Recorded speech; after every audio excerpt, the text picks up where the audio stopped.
Assalamualaikum, semoga kalian sehat-sehat semuanya. Kali ini kita akan membahas tentang kisah seorang anak perempuan bernama Omaira Sanchez Garzón. Dia merupakan salah satu dari ribuan korban bencana erupsi gunung berapi yang terjadi di Kolombia pada tahun 1985.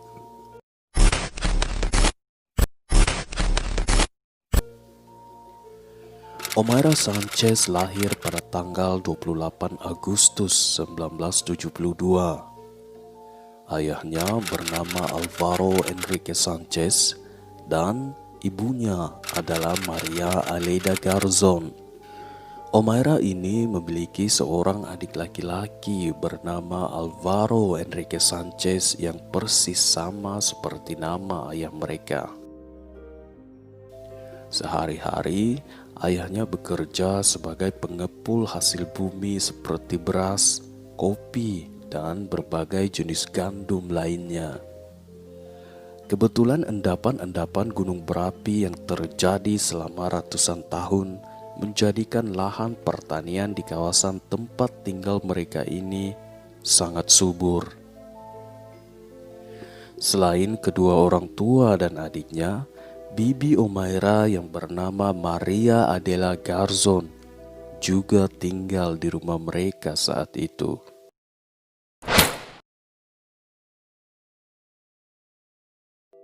Gunung berapi Nevado del Ruiz terletak di perbatasan wilayah Caldas dan Tolima di bagian barat ibu kota Kolombia, yaitu Bogota. Dan lokasi gunung berapi ini dari kota Armero, tempat di mana Omaira tinggal, hanya sekitar 28 km. Aktivitas vulkanik di gunung berapi Nevado del Ruiz sudah dimulai sejak 2 juta tahun yang lalu, dan ada 2 periode ledakan besar yang terjadi sebelum erupsi pada tahun 1985, yaitu tahun 1595 dan 1845.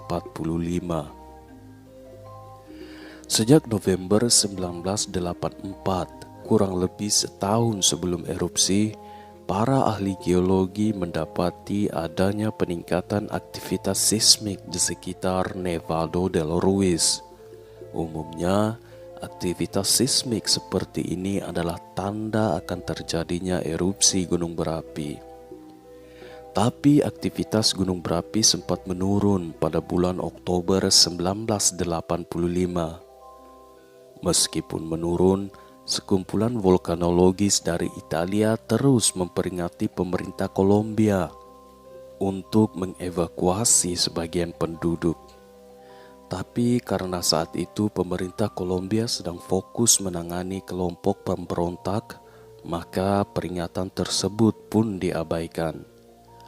Akhirnya pada tanggal 13 November 1985, Gunung Nevado del Ruiz meletus.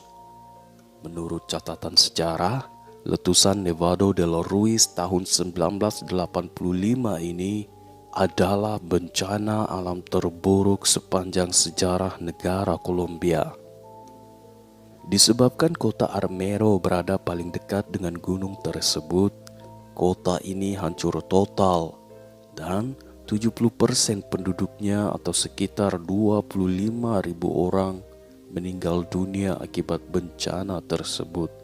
Selain itu, saat bencana erupsi ini terjadi, hujan turun terus-menerus dan menyebabkan banjir serta mencairkan es di puncak gunung. Campuran es, air, dan batu apung kemudian membentuk lahar dan mengalir dari puncak dan semua sisi gunung berapi. Sialnya lagi, meskipun dampak kehancuran dari erupsi tersebut sangat luar biasa, dibutuhkan waktu berjam-jam sebelum misi penyelamatan pertama dimulai dari tim SAR. Hal ini membuat banyak nyawa yang bisa terselamatkan harus berakhir dengan sangat menyedihkan.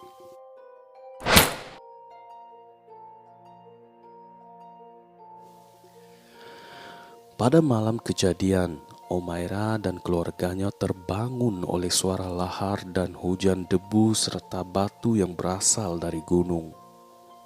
Mendengar keributan dan teriakan orang-orang yang lari menyelamatkan diri, mereka sekeluarga juga mulai bergegas keluar dari rumah. Saat itu, adik laki-laki Omaira berlari paling depan diikuti oleh Omaira, kemudian bibinya, dan yang terakhir adalah ayahnya. Sayangnya, ketika Omaira berada tepat di depan pintu rumah, lahar Gunung Merapi dan puing-puing yang bergerak turun dengan kelajuan 6 meter per detik menghantam rumah mereka dan merobohkannya dalam hitungan sepersekian detik. Saat itu, ayah Omaira langsung tewas tertimbun.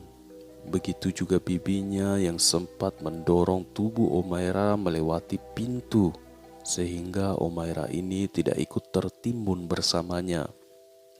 Sangat disayangkan, Omaira tidak sepenuhnya selamat.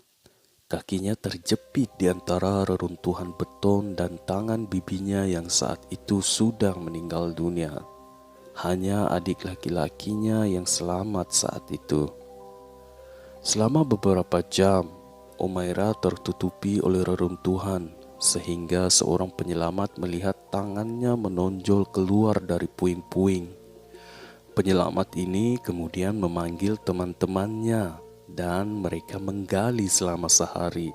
Begitu Omaira sudah terbebas dari pinggang ke atas, penyelamatnya berusaha menarik anak ini keluar. Sewaktu melakukan upaya itulah, mereka mendapati kaki Omaira benar-benar terjepit di bawah beton dan harus dipotong jika ingin menariknya keluar.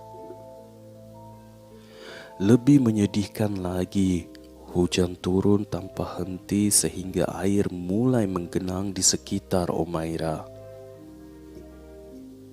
Ketika Omaira mulai tenggelam, tim penyelamat meletakkan ban di sekitar tubuhnya agar dia tetap mengapung.